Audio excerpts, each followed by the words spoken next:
Sveiki kolegos, kaip ir žadėjau, šiandien noriu Jums parodyti, kaip susikirpti pusiau saulės kirpimo sijoną.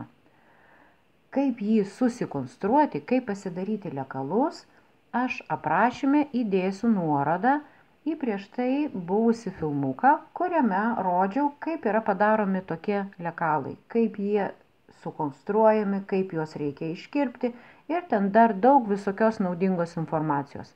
Taigi šiandieną noriu Jums akivaizdžiai parodyt, kaip vyksta tokio sijono kirpimas. Paimsim vieną pavyzdį ir pradėsime nuo sijono, kurio vienas kraštas yra lenkimo linija, o kitas kraštas yra vidurio siūlė. Dabar noriu Jums priminti, kad tokio kirpimo sijonai, lekalai yra dedami ant ištiesto audinio. Aš čia specialiai pasirinkau tokio pločio spalvoto popieriaus lapą, kad jums būtų aiškiau matyti. Įsivaizduokit, kad tai yra jūsų audinys. Plotis yra, kaip ir audinio plotis, 1,40 m. Ištiesiam audinį. Nepamirškit, kad viską braižom ant blogosios pusės, ne ant gerosios. Taigi, turime sijoną su lenkimo linija. Ir tada kerpam taip, kad kraštas, ten kur yra užrašyta vidurio siūlė, dėsim prie audinio krašto. Turėkite omeny, kad kiekvienas audinys dar turi tokias juosteles iš vienam ir kitam audinio krašte. Dedam, be abejo, mes jų nenaudojam siuvime, jas visada reikia nukirpti, todėl aš ir lekalą padedu. Įsivaizduokim, kad čia tiesta audinio juostelė. Dedam lygiai, prisisegam ir apibraižam visą lekalą. Va taip pilnai ir lenkimo liniją lygiai taip pat pasižymim. Braižom kaip tik tai norite, su kreida, su muilu, su siuvėjišku markeriu, kas jums yra patogu.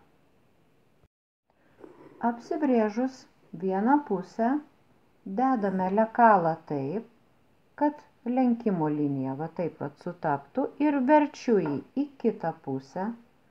Būtinai sutapdinu va štai šituos taškus, vieną tašką ir va šitą va tašką, kad lenkimas sutaptų su lenkimu.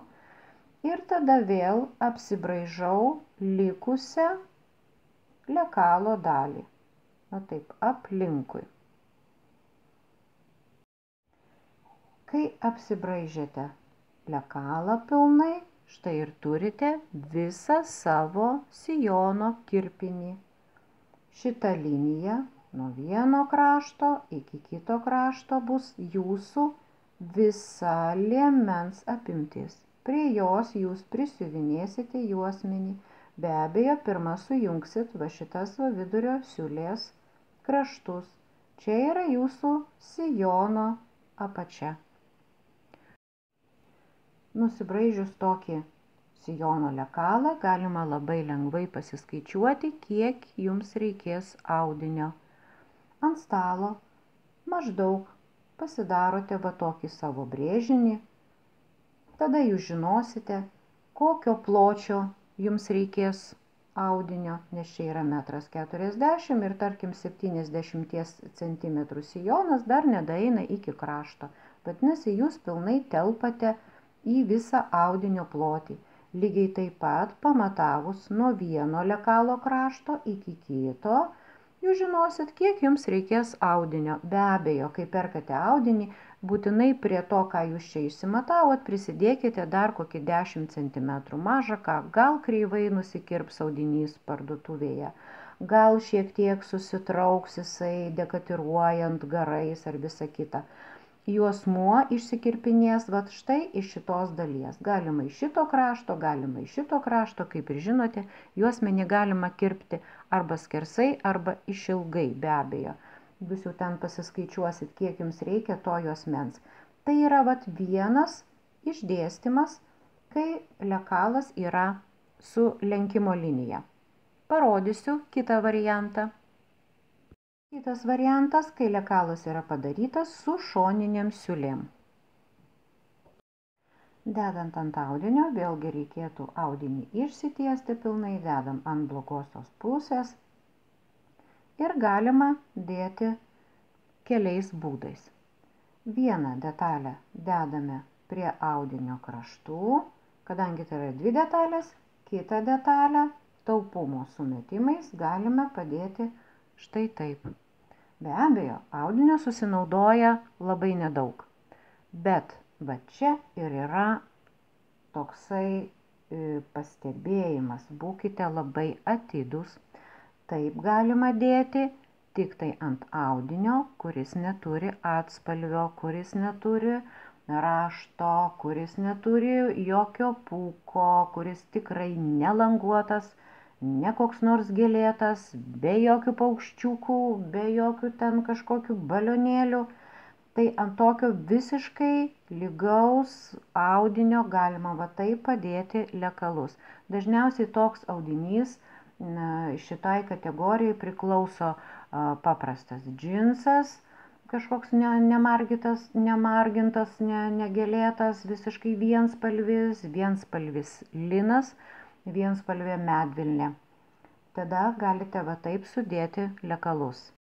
Bet kai audinys turi atspalvį, žiūrint iš vienos pusės arba žiūrint iš kitos pusės, matosi, kad iš vienos pusės audinys yra šviesesnis, matosi, arba iš kitos pusės jis yra tamsesnis. Vadinasi, lekalus dedam, atkreipkite dėmesį, ant audinio gerosios pusės, kad jūs matytumėte, kas čia yra nupiešta. Gal čia kažkoks raštas, gal čia kažkokie tai gėlytės, gal žvėreliai, gal ten dar kažkas tai. Vadinasi, dedam taip, kad jūs matytumėte raštą ir būkite atidūs. Vieną detalę pasirenkame vietą, tarkim ten, kur jūs norėtumėte padėti detalę, galioja ta pati taisyklė, dedam prie vieno audinio krašto, prie kito audinio krašto. Audinio kraštų juostelių nenaudojam, tada kitą lekalą mes padėsime lygiai taip pat po šituo lekalu, va taip, į apačią. Tokiu pačiu būdu, todėl kad kai jūs susiūsite sijonus, šitas 2 dalis, jūs turite matyti raštą ir jeigu, tarkim, čia buvo kažkokia tai gėlė, vadinasi, kitoje siūlėje ta gėlė turi būti irgi identiška. Tai yra vat vienas variantas, kaip padėti lekalus ant audinio. Dar vienas būdas, kaip padėti lekalus ant languoto, ant raštuoto kažkokio audinio, ant audinio turinčio atspalvį. Vieną detalę galite dėti tokia kryptim, kitą detalę galite dėti štai šitą kryptim. Vienu žodžiu, geriau apsidrausti ir lekalus dėti štai tokia kryptim. Be abejo, audinio susinaudoja žymiai daugiau, bet, ką padarysi, grožis reikalauja aukų ir pastangų. Dabar dar noriu jums priminti, galbūt jūs jau žinote šitą dalyką, kai jūs išsikirpote savo iš audinio sijono detalės, būtinai tas abi detalės jūs turite sudėti va taip tarpusavyje ir su kokiais nors žnybtukais, va čia va susekti ir pakabinti, kad va taip kabėtų jūsų tas sijonukas, kad jisai, jeigu jam norisi, jeigu jisai išsitempinės detalės, kad jos ištįstų. Dabar kodėlgi jos tysta? O todėl, kad šita kryptim gaunasi įstrižas audinys. Pakabinkite ir tegul jisai pakaba, va taip į apačią žemyn, bent jau per naktį arba bent jau keletą valandų, kad detalės, jeigu jos išsitempia, kad jos išsitemptų dabar jums prieš susiuvant. Nes tada, kai jau jūs susiūsite ir prisiūsite juosmenį, kai sijonas bus visas gatavas, jums reikės va šitą sijono apatinę dalį matuoti nuo žemės ant žmogaus, ant figūros, ant manekeno arba ant konkrečios figūros, matuosite su liniuote, kad ta visa sijono apačia nuo žemės atrodytų horizontaliai.